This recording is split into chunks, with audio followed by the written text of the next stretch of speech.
Hi, my name is Angelica, and I am honored to be facilitating a cacao ceremony coming up soon at Mixed Deity. I thought that it would be a great idea to offer a little bit of behind the scenes, if you will, about how I prepare cacao, just in my day-to-day life, and also how I will be preparing it for this upcoming ceremony. So, first I'll get my water heating. And usually I measure my water out based on the vessel I'll be drinking from, making sure to leave a little bit of space because the cacao will of course take up some room as well. And I will heat it on a just past medium heat. For me it's a 6, but it's just past medium. It is important that you don't let the cacao boil, if possible. It is an alchemical process, and boiling takes it too far on the heat, and it just can kind of disrupt the makeup and the consistency. So while that's heating, I'm gonna just show you some different forms of cacao, and I won't really speak of the brands right now. I'll leave some of that information in the comments.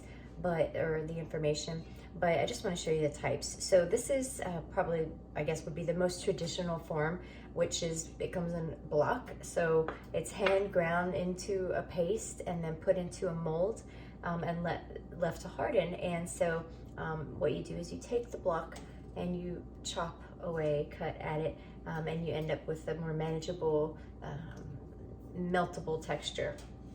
So I really love block form because I can feel when I'm holding the block, it's just a powerful thing.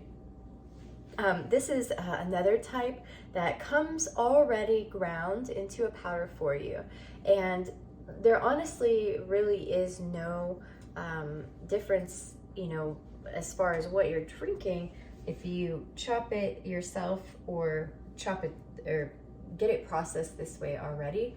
However, this is not cacao powder from the grocery store.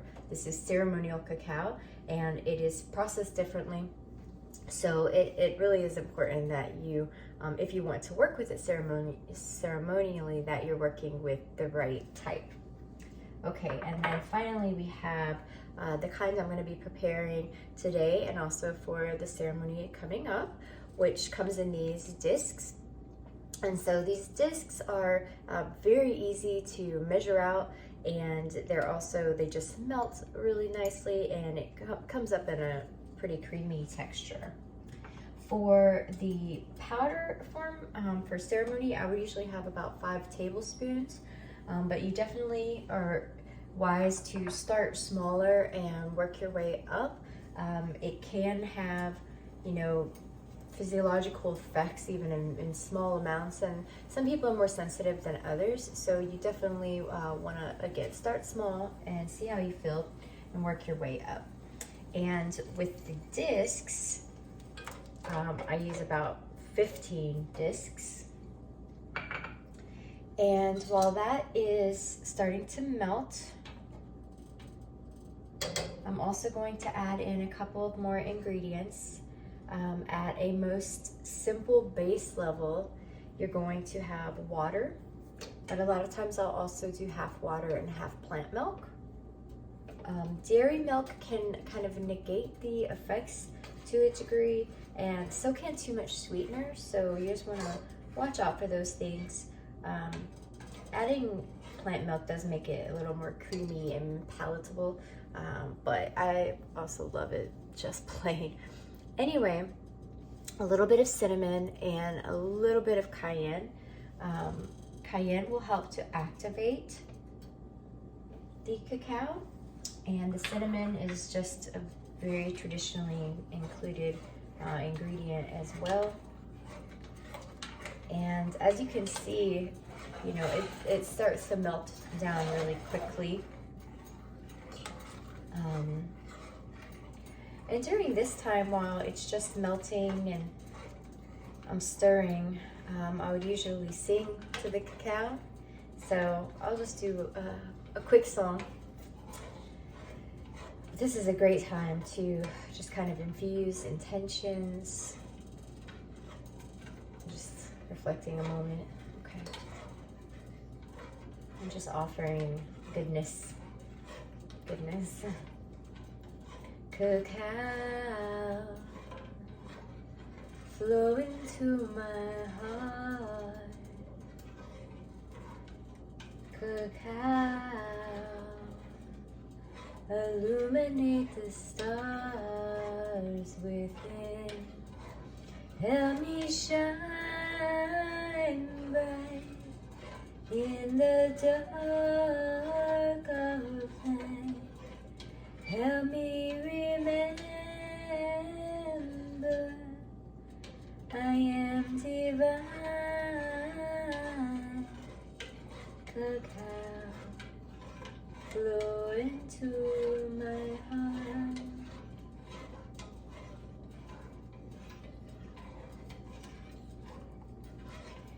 Now, if you are working with the type you chop from a block, it is going to take a bit longer for it to start to come together. This would also be a beautiful time to offer sacred smoke or prayers. And the possibilities for adding in other things are endless. Instead of plain water, you can use different types of tea, and you can add in so many things, different adaptogens, mushroom powders, ashwagandha, maca, and other seasonings as well. So yes, but most of the time I do like to keep it simple. Now, after it's melted, it is very important to blend it. And I like to use a handheld whisker. For larger amounts, I would use an immersion blender. If you have a blender that's safe for hot liquids, that is pretty awesome. It blends it really well. But this emulsifies the cacao, and it's a very important part of the process. There's also lots of beautiful medicine songs you can play while you're preparing. There's a few on my cacao website page that are my favorites. And one of the best parts of creating cacao, I don't know if you'll be able to really see, but it creates these beautiful rainbowy bubbles. And I love to see those bubbles. Then you just pour into your vessel. And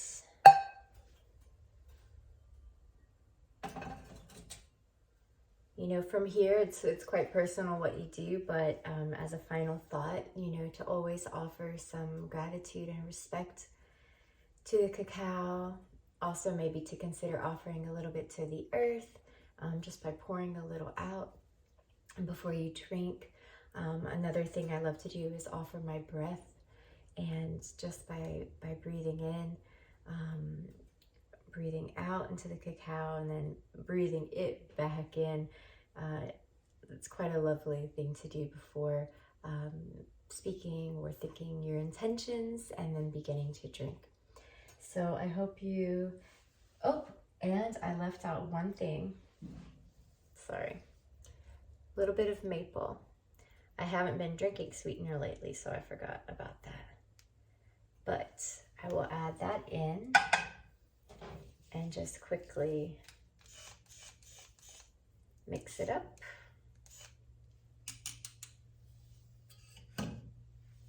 And now it is complete. So I hope you have found this helpful. Thank you for watching.